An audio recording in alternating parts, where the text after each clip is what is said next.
Ô, Diogo, eu não sei se você tá acompanhando a nova temporada de Black Mirror, nem sei se você viu todos os episódios, você viu? Já vi alguns, então, por favor, vamos se controlar nos spoilers aí que eu te conheço.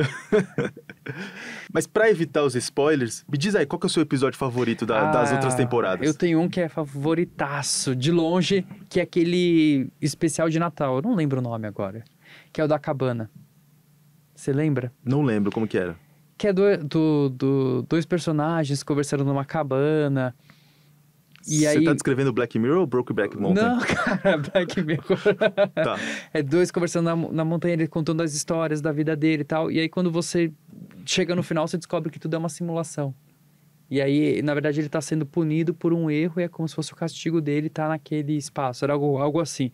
Posso estar falando loucura, apesar de ser o meu favorito, eu lembro que, tipo, a hora que acabou o episódio, assim, eu falei, cara, que episódio maneiro, assim. Então é esse e o primeiro da primeira temporada, assim. O do porco. O do porco, assim, você fala, caraca, o que é isso? Que loucura de série é essa? Por que você acha que a série tem conquistado tantos fãs assim?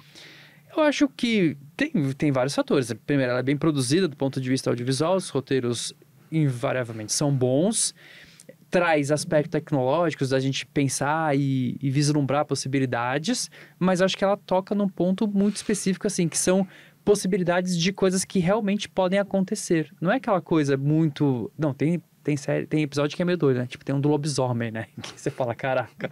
Mas ela mostra, assim, tecnologias que podem acontecer e os impactos, né, sociais, os impactos econômicos, os impactos, principalmente da mudança de comportamento. E eu acho que é isso que toca mais. Eles focam muito nesse aspecto da mudança de comportamento. Uhum.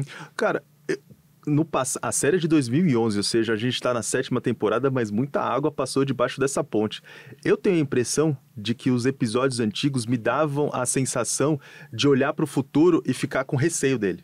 Só que nessa temporada, eu assisti todos e o sentimento que me deu foi de que o presente está me assustando. Porque muitas coisas que a gente enxerga nesses capítulos da nova temporada já estão, em alguma medida, entre a gente. Já circulam entre a gente.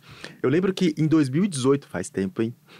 Tilt, o canal de tecnologia do UOL, publicou um especial com um termômetro do Black Mirror para cada episódio das temporadas que tinham saído até então. Eu acho que tinha sido até a 4ª e tal. Foi produzido pelo Márcio Padrão, um repórter muito bom daquela época. E boa parte dos episódios ainda estavam com o termômetro meio gelado, ou seja, as tecnologias que circulavam ali eram possíveis, mas estavam distantes. Só que para essa temporada, muitas das coisas que aparecem na tela, você já conhece gêmeos que na nossa realidade. Eu vou tentar não dar spoiler, mas dá pra gente explicar algumas dessas coisas. Agora é o momento de ter muito cuidado. Vamos lá. Eu vou tentar ajudar aqui ele a não dar spoiler, tá, pessoal? No primeiro episódio, a gente tem uma startup de neurociência. Essa eu assisti. E essa startup de neurociência tem um modelo de negócio que é muito parecido com o Netflix, porque ele tem uma assinatura de streaming. O co-presidente dos Estados Unidos, como a gente apelidou aqui, o Elon Musk, tem exatamente uma empresa que faz o quê? Implantes cerebrais. Implante cerebral, que permite que as pessoas tenham capacidades que elas não têm mais ou que elas perderam. É muito parecido. A Neuralink é quase como o presente já sombrio do que esse episódio do Netflix mostra que vai ser o futuro em termos de startups de neurociência. Ainda mais quando a gente pensa que tanto a Neuralink, né, como o X são do Elon Musk. E o Elon Musk é uma empresa de mídia, se a gente pensar, né? Uma rede social que é baseada em anúncios, né? E quando a gente junta essas duas coisas, o que pode acontecer? Modelos de negócio que vão deixar você muito bravo. O meu segundo exemplo é, em algum momento dessa temporada, que eu não vou falar quando, as pessoas começam a interagir muito intimamente com personagens de IA. E a coisa é tão íntima que elas conseguem tocar, se afeiçoar por esses personagens, conversar de formas profundas. Em algum momento elas podem até se apaixonar. Peraí, mas isso já não tá acontecendo? Pois é, não parece que eu tô narrando uma notícia de jornal? Pô, a gente já falou inclusive disso aqui em Deu Tilt. Não é assustador como o que era uma série para ser distópica e apontar para um futuro que pode não ser tão legal, na verdade está discutindo coisas que a gente está vendo na primeira esquina da internet que a gente pega? Pois é, então isso é uma coisa assustadora, assim, porque a sociedade como um todo, não só do ponto de vista tecnológico, mas mudanças de comportamento, formas de organizações políticas, teve uma mudança tão profunda, né? Se a gente analisar muito friamente, desde a primeira temporada até agora, que é isso, né? O Black Mirror não é mais uma antecipação de cenários possíveis de longo prazo, mas não, é de algo já mais no curto e médio prazo. O terceiro exemplo, eu tô com preguiça e vou jogar para você. Em algum momento desse episódio... O terceiro exemplo, eu vou estar com preguiça e vou jogar para você. Em algum momento dessa 7ª temporada, os sistemas conectados, os algoritmos desenvolvem um jeito de se comunicar entre si. E eu sei que você tem aí na manga uma pesquisa que analisou a neurobiologia e a neurociência da inteligência artificial, que mostra alguma coisa parecida.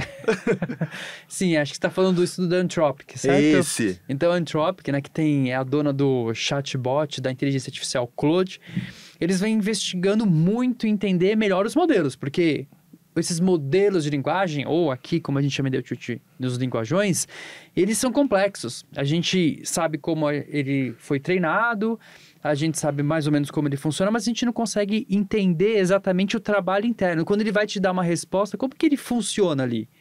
É mais ou menos como a gente, por exemplo, estuda comportamento humano. Então, você tem lá a linha comportamentalista, né, Skinner e tal, ele vai olhar para a entrada e saída. É um jeito de estudar também a inteligência artificial. Eu olho ali para uma caixa preta. A neurociência humana, ela tenta entender o que acontece no cérebro dado um determinado comportamento. E a Anthropic, ela está tentando fazer exatamente isso, entender a biologia ou a neurociência dessas inteligências artificiais. Então, eles publicaram um artigo recente em que eles estudam várias coisas. E vou dar um exemplo, antes de chegar nessa da linguagem, vou dar um exemplo que é mais dócil, é mais acolhedor, dá mais pra entender. Acolhedor, que vai facilitar. Porque a gente sabe que esses modelos de linguagem, eles foram criados para, e isso já é conhecido, né? Como ele é produzido, ele é feito para fazer isso, que é encaixando um token, ou seja, uma palavra depois da outra, ele vai prevendo e fazendo isso muito bem. E eles falaram, será que, por exemplo, para fazer poesia é a mesma coisa? Então, eles começaram a verificar como que isso funciona. E aí, o que eles perceberam é que, na verdade, não é bem assim. Então, dada uma frase, ele tem que completar a próxima, ele, na verdade, vai olhar para a última frase, pensar qual que é a palavra que rima melhor, aí, a partir dessa palavra, ele volta preenchendo. Ou seja, sai a emoção, entra só a operação. Exato. E aí, você vê que é um entendimento que nem quem desenvolveu aquela inteligência artificial tinha. E tem outras questões que eles estudam, como, por exemplo, a questão do jailbreak, mas aí entra num aspecto muito interessante, que é da multilinguagem, ou multilíngua, no caso. Porque a gente sabe que esses chatbots, você pergunta em português, pede para ele responder em inglês, ele faz muito bem. Você joga um texto em chinês, aí em cima desse texto em chinês, você joga uma pergunta em português, ele responde em português. Ele trabalha muito bem de uma maneira multilíngua. E aí o que eles estudaram foi justamente como que isso funciona, entendeu? Tipo, como é que ele consegue lidar com tantas línguas diferentes? E aí o que acontece é que eles viram que existe como se fosse um circuito multilíngua. Não é uma língua nova, mas é como se fosse um circuito neural, entre muitas aspas, que consegue conectar todas essas palavras de diferentes línguas, por isso que ele funciona tão bem, assim. Estão tentando entender melhor, mas talvez Black Mirror mostre qual pode ser os possíveis resultados disso. Esse episódio eu ainda não assisti, então sem spoiler, por favor. Você acabou de descrever o Esperanto da inteligência artificial.